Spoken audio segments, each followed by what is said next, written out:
person is the creative director, so he or she basically oversees the entire creative process. Others do the storyboard, others do the keyframes, and others do I forgot the term, is in-betweeners. So how are you different from other Yes. groups? So I'm more of the project manager for the animation and also help with the conceptualization. We're different from other groups mainly because we're a cooperative as opposed to a private company. So a cooperative is basically co-owned, managed, and run by its members. Okay, I believe you were telling me earlier that this is the first in the Philippines. Yes, we're the first in the Philippines and in Southeast Asia. We're probably the third in the world in terms of our model.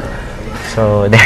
So how do you think are you guys competitive compared to those people from Hollywood or those Filipinos abroad who do animation as well? Yes, to give you an idea, most of the works in animation are actually being done here in the Philippines. They're outsourced here. Oh, okay. Most of our, especially in 2D animation, you know, the shows like Tom and Jerry, the Disney, some of the Disney works are actually outsourced here, and they're just sent to the US for finishing or for final editing. Most of the voice works are done here.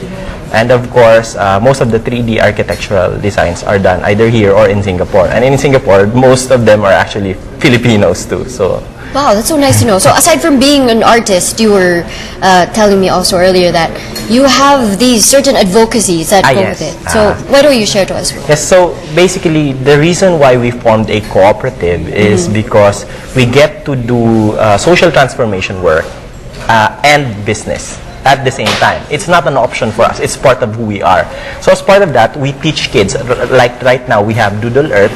We teach environmental awareness through art. So we use the skills that we know in art, in doing storyboards, in doing animation, in doing character design, and we teach them to the kids.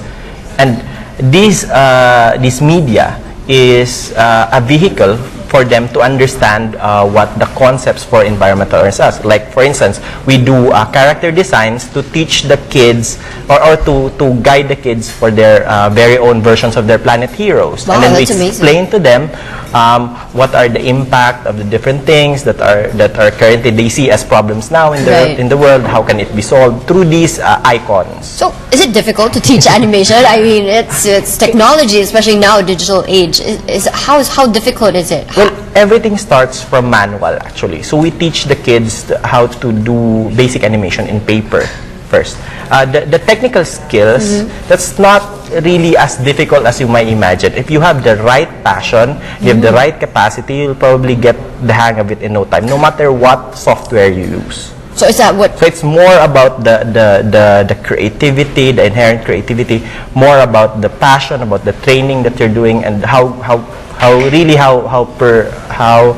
persistent you are about these things. The software and the technology, that comes later, and that's something that can be learned or acquired later on. Certainly your group is a group of passionate people. Yes, very much so. To be teaching animation to these kids. Anyway, finally, animation here in the Philippines. How do you see animation here in the Philippines, and how is it compared to those that they do? Because I think other the countries? Philippines just lack the resources, basically the hardware.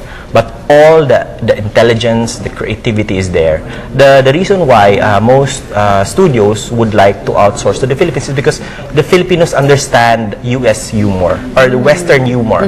So it's very easy for us to translate into visuals what they want to convey, as opposed to say a country in India, for instance. So they have a different orientation compared to Filipinos, and I think that's our edge. And of course, creativity hands down. We're one of the top creative people in the world. Wow. Well, that's very interesting animation. Anyway, do you have any last words, or let's say any upcoming projects that you guys are doing right now? So, and this might be a little different from what we do, but we're doing a community tourism model for Camarines Norte.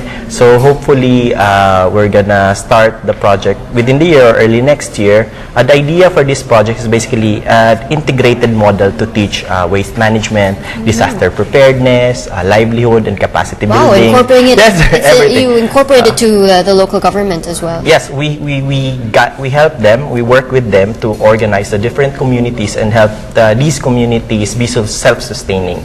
So that's one of our, so of course we use our skills in communicating and designing to do the information campaigns. Wow, very nice. But anyway, thank you so much for joining us tonight on News Thank you. Life. That was Marc Villarin, an artist, animator, sharing his dream come true with those who aspire to be one.